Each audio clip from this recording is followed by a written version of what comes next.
Buenas tardes, ¿cómo están? Qué bueno. Le podemos dar un fuerte aplauso a nuestro grupo de alabanza, que hace un excelente trabajo. ¿Qué les pareció la nueva canción? ¿Muy bien? Ok. Bueno, como ya escuchábamos, tenemos varias actividades el próximo fin de semana. Si no pudiste comprar boletos, pues te invito a que vengas el domingo a cualquiera de nuestras 3 reuniones, invita a alguien.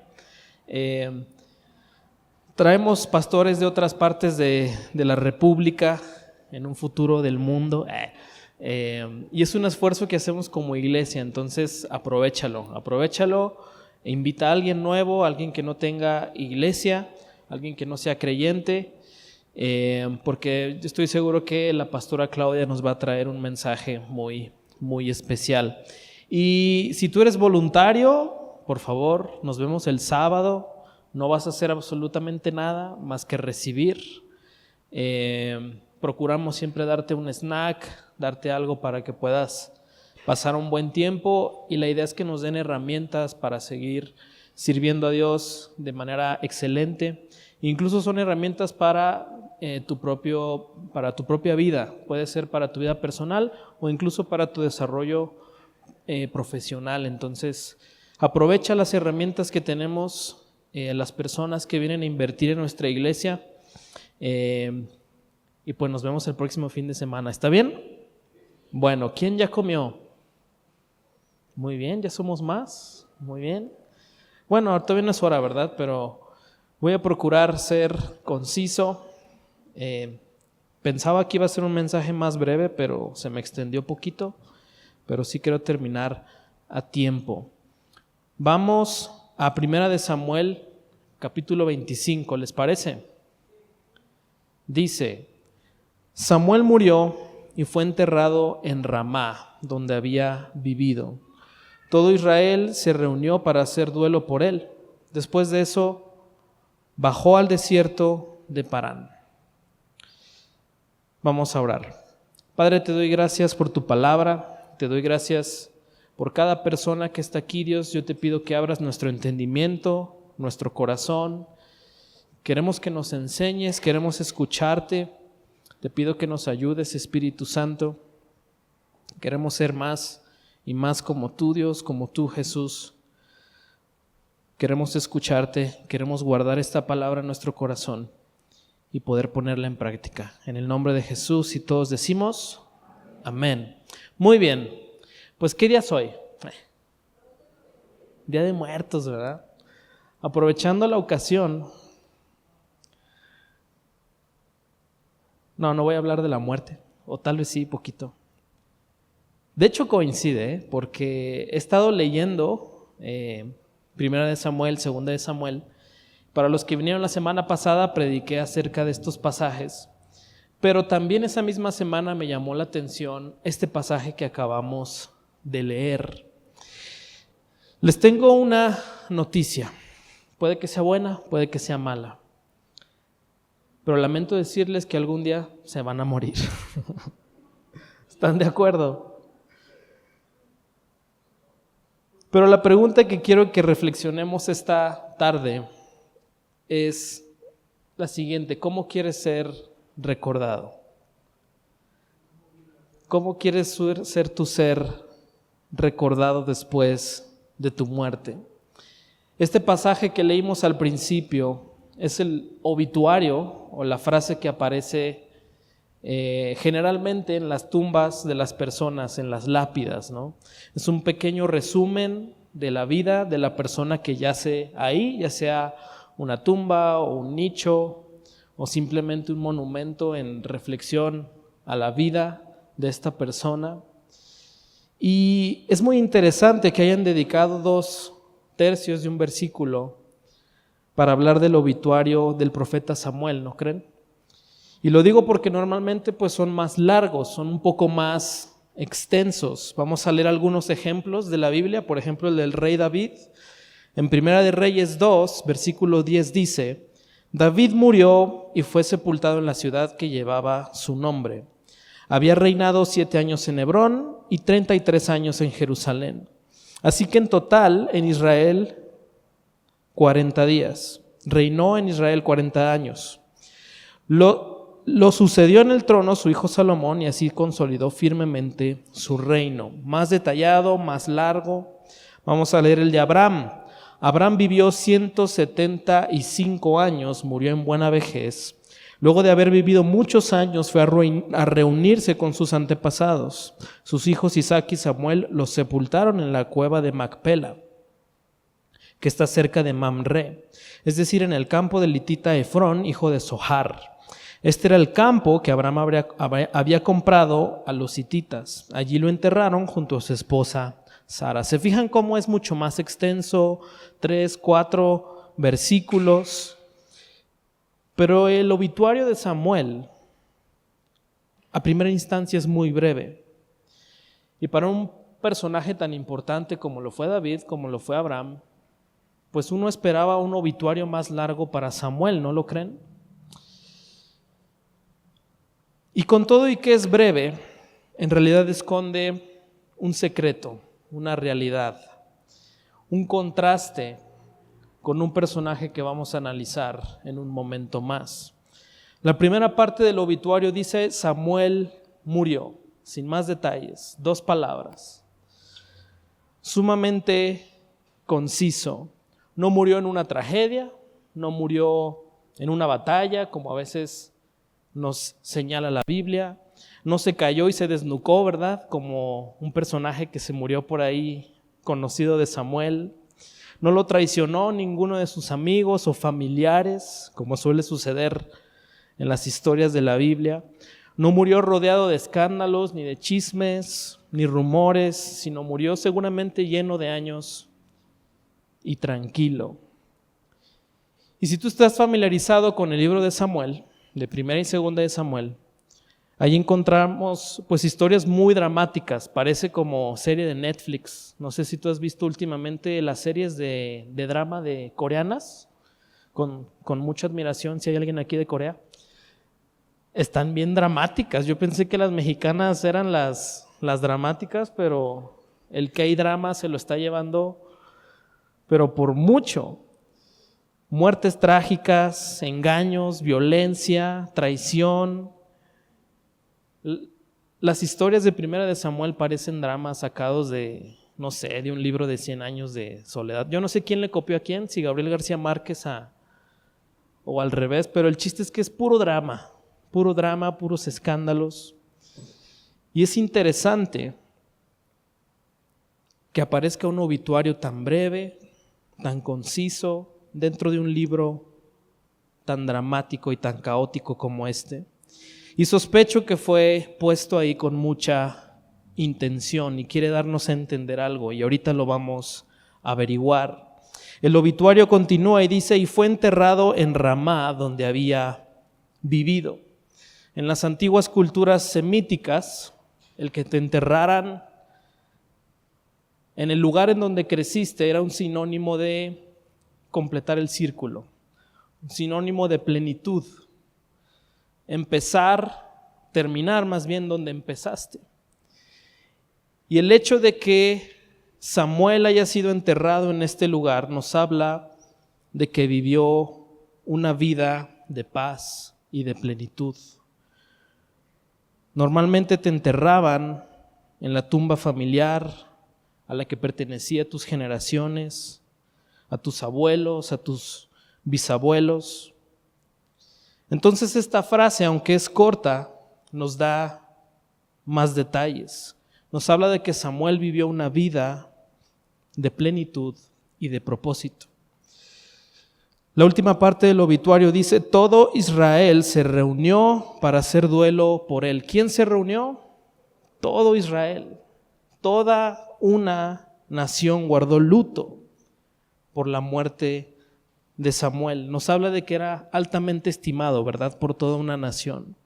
¿Cuántas veces no hemos visto que muere, no sé, Maradona y toda Argentina se paraliza, ¿verdad? Murió Pelé y todo Brasil se paraliza. Era una persona altamente estimada. Murió Samuel y todo el pueblo de Israel se paralizó y lloró la muerte de este hombre. Recordar que Samuel fungió como profeta, como juez, como sacerdote, mensajero de Dios, gobernador, líder militar. Fue encargado de transicionar el gobierno del pueblo de Israel, de los jueces a los reyes. Él ungió a los primeros 2 reyes de Israel. Y no es coincidencia que este versículo está ahí en el capítulo 25. Si leemos los versículos anteriores vamos a entender algo. Capítulo 24, versículo 20. Este es Saúl hablando. Ahora caigo en cuenta de que tú serás el rey y de que consolidarás el reino de Israel. Le está diciendo a David. Júrame entonces por el Señor que no exterminarás mi descendencia ni borrarás el nombre de mi familia. David se lo juró, luego Saúl volvió a su palacio mientras Saúl y sus hombres subieron al refugio. Capítulo 25 inicia, Samuel murió y fue enterrado en Ramá, donde había vivido. Todo Israel se reunió para hacer duelo por él.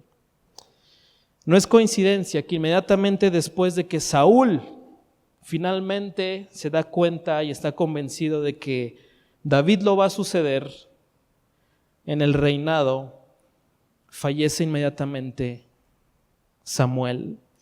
Y es que el propósito de vida de Samuel se cumplió en ese momento. No es coincidencia. Su misión era poner a un rey conforme al corazón de Dios.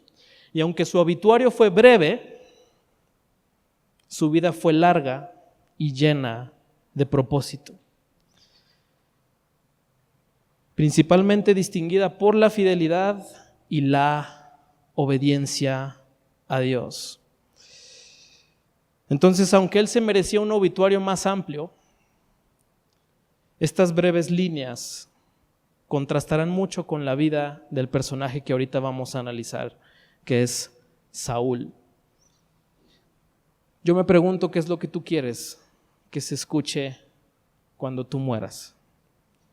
Un obituario breve, conciso, pero que hable de lo fructífero que fue tu vida. O vamos a ver el contraste de la vida de Saúl. Si Samuel se distinguió por ser fiel y obediente, Saúl se distinguió por ser totalmente lo contrario. Cometió muchos errores, muchas desobediencias, fue desechado por Dios mismo. No tenemos tanto tiempo para analizar toda su vida, pero vamos a ver algunas de las desobediencias más icónicas. ¿Está bien? ¿Todos me siguen? Bueno, Primera de Samuel, capítulo 13.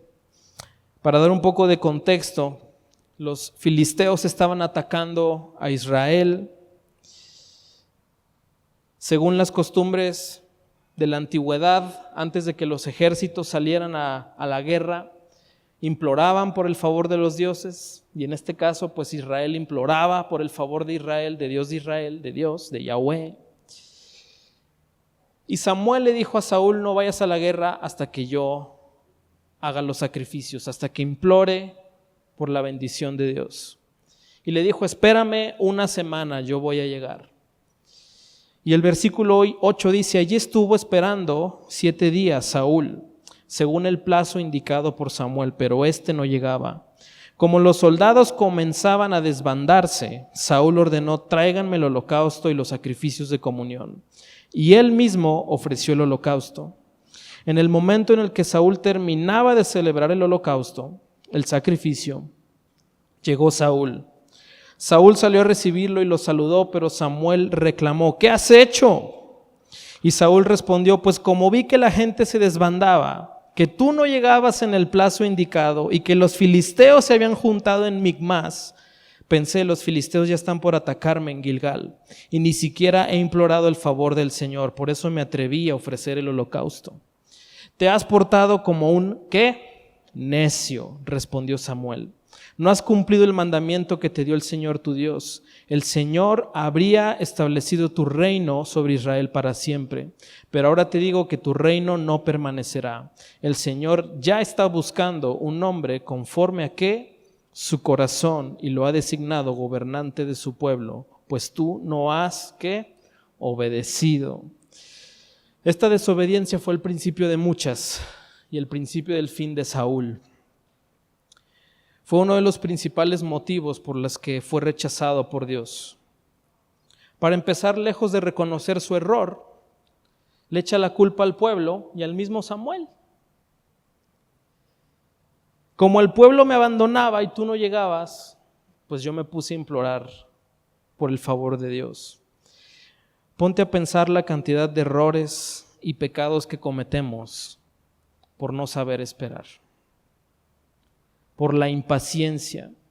En el caso del pueblo de Dios, me pongo a pensar, por ejemplo, cuando Moisés sube al Sinaí por la ley, por los 10 mandamientos, lleva como 40 días allá arriba, el pueblo de Israel se desespera. ¿Dónde está Moisés? Estamos aquí en el desierto, Dios nos abandonó, y se les ocurre la brillante idea de hacerse un dios de oro, ¿verdad? Un becerro, y empiezan ahí a alabar a ese becerro de oro. Todo por no esperar. Me pongo a pensar también cuando Dios le dijo a Moisés, háblale a esta piedra para que salga agua, y el pueblo de Israel beba del agua, ¿verdad? Dios mismo ya le estaba diciendo desde antes, ¿no? a Moisés, ¿sabes qué?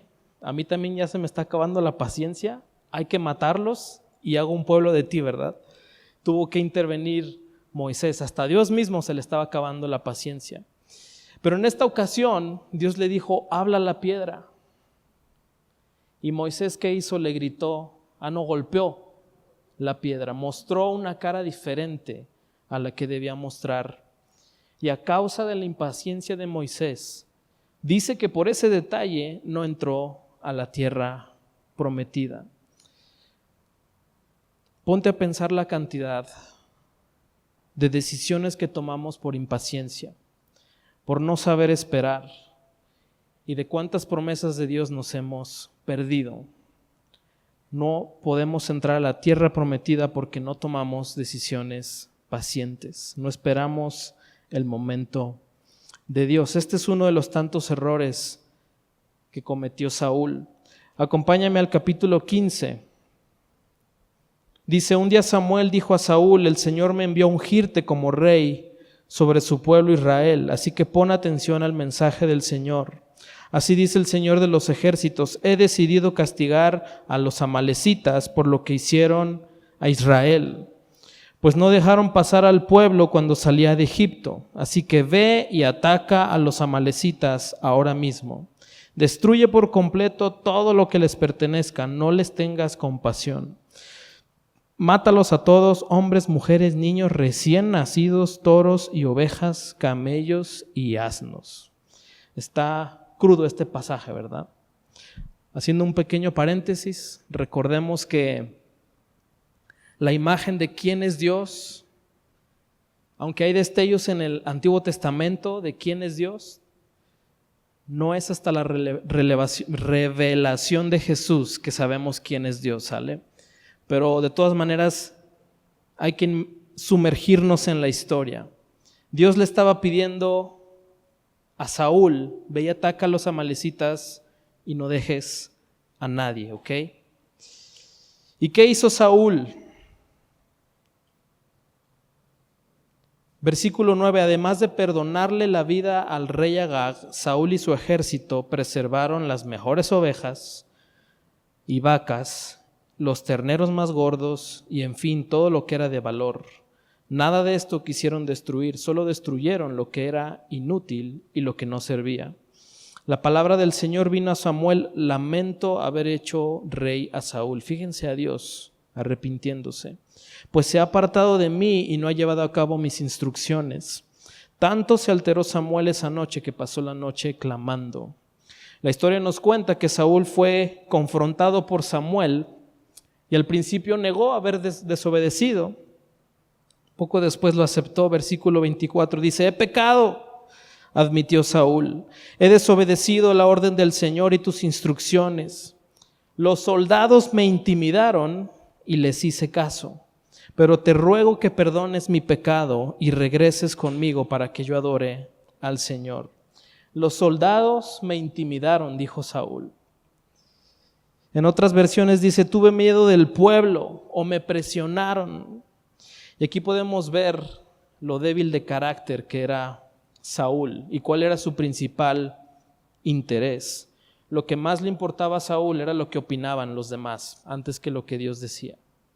Y esa es una trampa en la que también podemos caer nosotros. Aparte le dice, regresa conmigo, que el pueblo no se dé cuenta de que estás enojado conmigo o de que Dios está enojado conmigo. Lo que más le importaba a Saúl era lo que decía y pensaba el pueblo. Versículo 30 dice, he pecado, respondió Saúl, pero te pido que ahora me sigas reconociendo ante los jefes y ante todo Israel. Regresa conmigo y yo quiero seguir adorando a Dios, como si nada hubiera pasado. Ese era el principal interés de Saúl, quedar bien con la gente antes que quedar bien con Dios.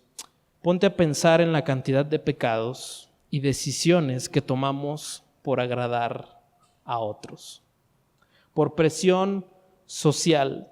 Al principio yo pensaba que la presión social era nada más para los jóvenes, ¿verdad? Para los adolescentes. Normalmente cuando eres joven y tus amiguitos, tus amiguitas empiezan a hacer cosas, algunas no tan buenas, ¿verdad? Empiezas a sentir presión social. Es bien sabido que mucha gente inicia en el alcohol, en las drogas, en el tabaco, porque todo el mundo lo hace. Como todos lo hacen, pues yo también lo hago. Quieres encajar en la opinión, en lo que piensan los demás de ti. Y yo pensaba que nada más era con los jóvenes, pero ahora que soy más adulto, no tan joven, me doy cuenta que como adultos también somos susceptibles a la presión social. Si el vecino se compra un carro nuevo, pues yo también. Lo cambió por uno eléctrico, pues yo también. No tienes ni dinero, pero ahí estás, ¿verdad? Pidiendo el crédito. Si los compañeritos de tus hijos están en tal escuela, ahí vas tú también a querer pertenecer. Si se van al club, pides préstamo para pedir la membresía, ¿verdad? No tienes ni siquiera dinero, pero como tú quieres pertenecer, la presión social empieza a hacer que tomemos malas decisiones por presión social. Aquí voy a abrir un paréntesis, no tiene mucho que ver, sí tiene que ver de hecho. Voy a sacar mis filosofías anticuadas. ¿Quién de aquí dejaría que su hijo adolescente fuera a la feria solo o sola? Levante la mano para darle pamba, es cierto. Para que todos le den pamba. No me sorprenda, te crees. Nadie, ¿verdad? Nadie en su sano juicio deja que sus hijos adolescentes vayan a un mundo rodeado de adultos. No es prudente. ¿Y por qué lo dejas navegar en internet sin supervisión? Ándale, ya se puso filoso el pastor, ¿verdad? Se puso anticuado. El internet es peor, es un ambiente mucho, mucho peor. Yo no puedo decidir sobre la vida de tus hijos ni cómo crias a tus hijos, yo te doy consejos. Espero no tirarme un balazo en el pie, ¿verdad? En 15 años ahí me ven. Pero yo creo que no es prudente que tu hijo menor de 15 años tenga un celular con internet. Ahí se las dejo. Es un consejo en amor. Estamos viendo si les mostramos documentales cristianos para que vean los peligros a los que están expuestos tus hijos. Sabemos de casos de adolescentes que se han suicidado por bullying, porque suben una fotito y sus compañeros los hacen en los comentarios, se deprimen y se suicidan a los 12, 13, 14 años. Pero ¿sabes por qué he sabido por qué los papás dejan a sus hijos tener celular? Porque como todos tienen y quieren encajar por presión social, es que como todos sus amiguitos tienen celular, pues los dejo tener celular. Y todo por presión social. Simplemente se las dejo y espero no tirarme un balazo en el pie, ¿verdad? Ahí me rinden cuentas en 15 años. Primera de Samuel, capítulo 28.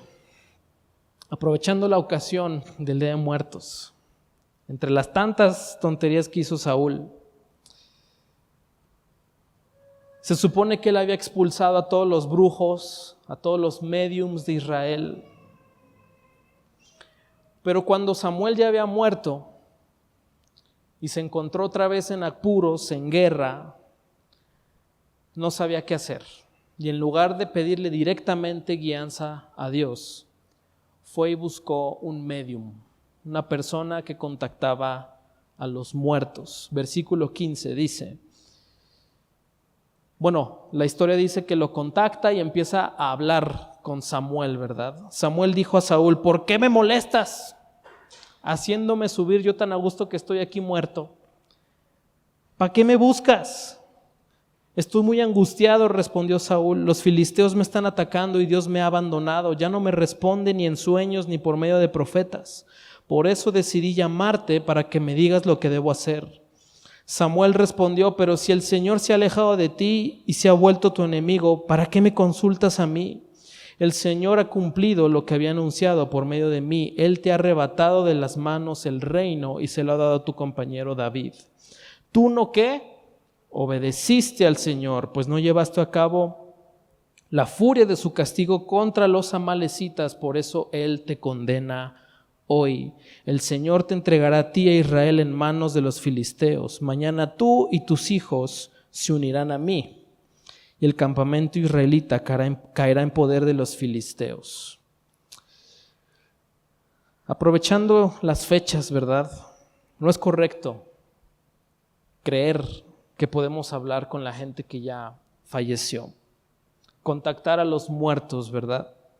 Una vez muertos, se acabó. Por eso es importante que en vida expresemos absolutamente todo. No hay nada de malo en recordar a nuestros seres queridos, no hay nada de malo en recordar las historias, sacar el álbum de fotos, incluso llorar si es necesario, sobre todo cuando las muertes son, prematuras, no esperadas, trágicas. Pero levantar un altar, hacer oraciones por ellos, prenderle una veladora, tratar de hablar con ellos, creer que te están escuchando, eso no está bien. Estamos abriendo a puertas a cosas que no convienen.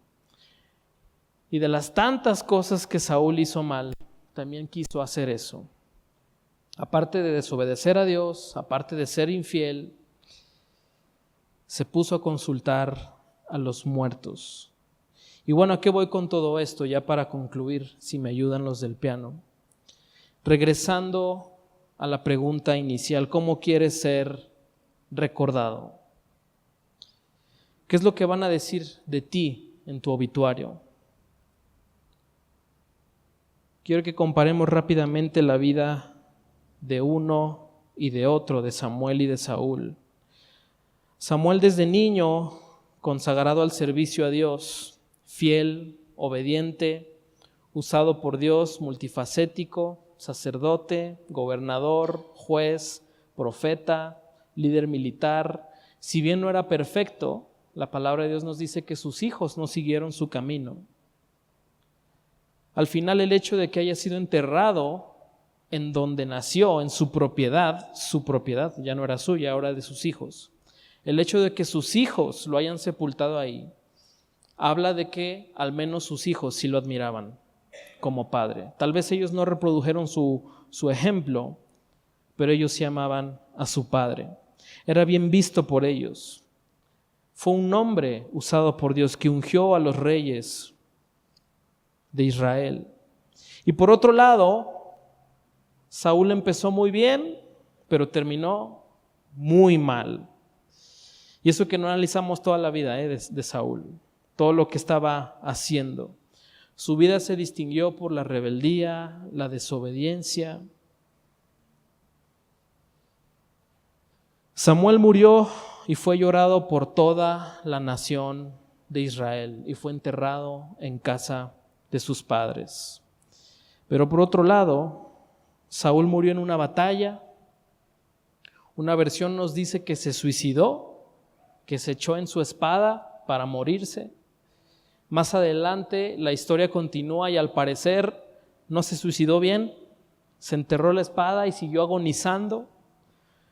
Una malecita iba por ahí caminando y Saúl le dijo: ven, mátame. Y dice la historia que la malecita lo mató. Lo último que vieron sus ojos fue su misma desobediencia frente a él. El pueblo que se supone tenía que exterminar, terminó exterminándolo a él. Y esta es una lección muy grande. Pecado que tú no extermines, pecado que te va a exterminar a ti. Puede que hasta en el mismo lecho de tu muerte. ¿Quién lloró a Saúl? ¿Toda la nación? ¿Todo el pueblo? Sus hijos murieron con él. ¿Quién lloró a Saúl? Solo una persona, David. Solo una persona de todo el pueblo. ¿Cómo enterraron a Saúl? Los filisteos agarraron su cuerpo, le cortaron la cabeza, colgaron su cuerpo en un lado. ¿Quién sabe qué hicieron con la cabeza? Una muerte totalmente vergonzosa, deshonrosa. Más tarde nos dicen que recuperaron el cuerpo y lo quemaron. Antes, quemar un cuerpo en esa cultura era de lo más aberrante. Más tarde tomaron los huesos, los enterraron por ahí en un árbol que frecuentaba Saúl. Años después dice David que tomó los huesos, finalmente los enterró en una tumba, pero todo su proceso de muerte fue un drama completo. Compara eso con la muerte de Samuel. Ni siquiera se podía escribir un obituario, porque hubiera sido todo un capítulo de todo lo que le pasó a Saúl. ¿Qué tipo de vida quieres llevar?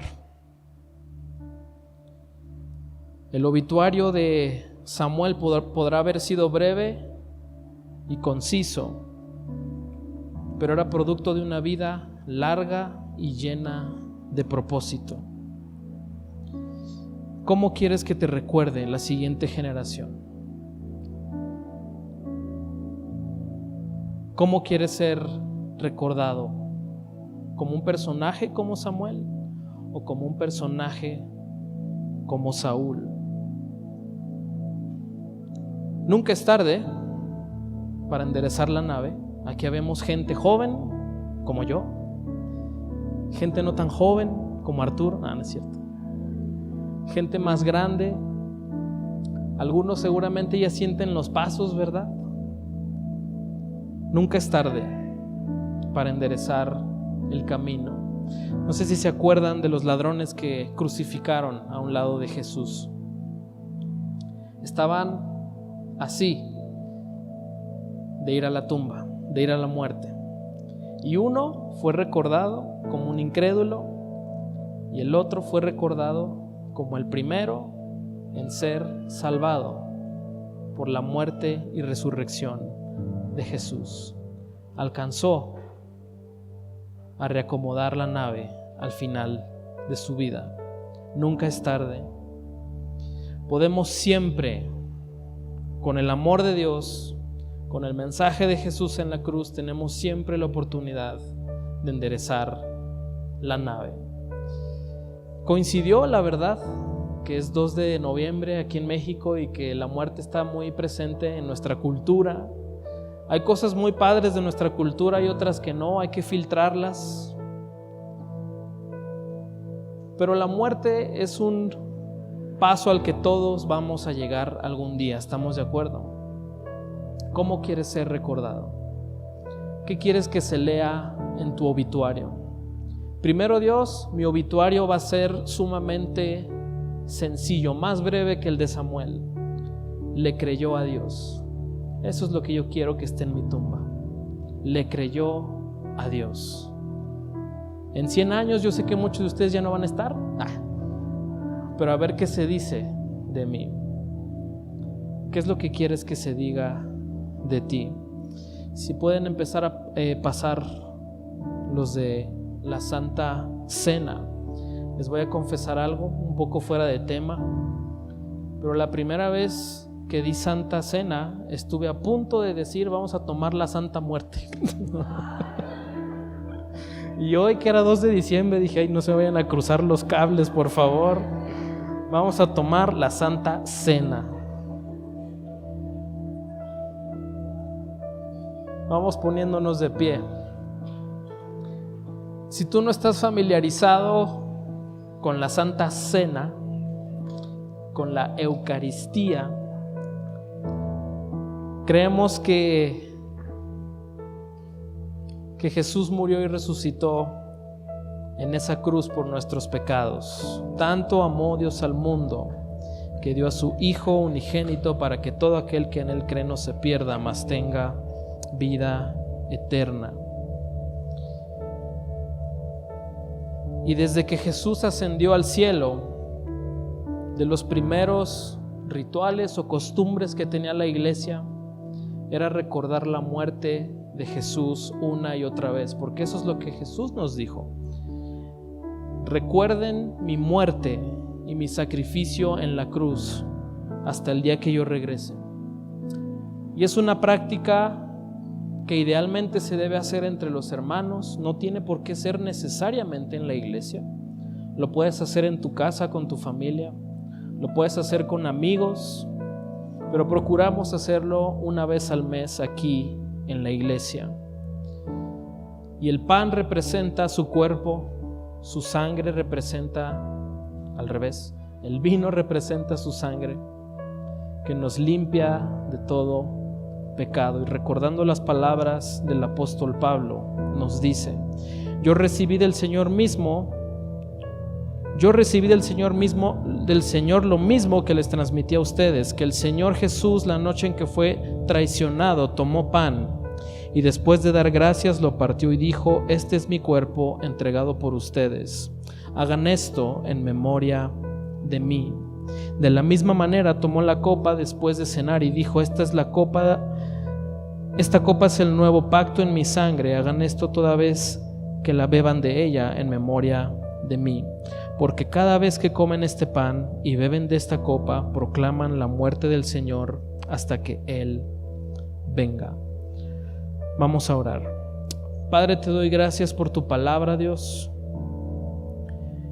Te pido, Espíritu Santo, que esta palabra que hemos recibido, Dios, tú la selles, que tú siempre traigas a memoria lo tanto que tú nos amas, Dios, que tú nos has escogido, así como escogiste a Samuel, así como escogiste a Saúl, pero que nos permitas y nos des la fuerza, la valentía, la fe, la humildad para seguir tus pasos, Dios, para ser como una persona como Samuel. Que al final de nuestros días podamos decir que con orgullo cargamos esa cruz todo el día, todos los días de nuestras vidas, Padre. Que seamos recordados como hombres y mujeres que le creyeron a Dios, que no buscaron agradar a los hombres antes que a ti, Padre. Hombres fieles, obedientes, dispuestos a hacer tu voluntad sin importar lo que los demás piensen, Padre. Gracias, Jesús, por esa cruz, por tu muerte, porque en un acto de obediencia fuiste y moriste en esa cruz por nuestros pecados, por nuestras dolencias, y has abierto el camino para poder relacionarnos con Dios, para entrar libremente al trono de la gracia. Gracias, Jesús. Gracias por tu sangre, gracias por tu cuerpo. Comamos del pan y bebamos del vino.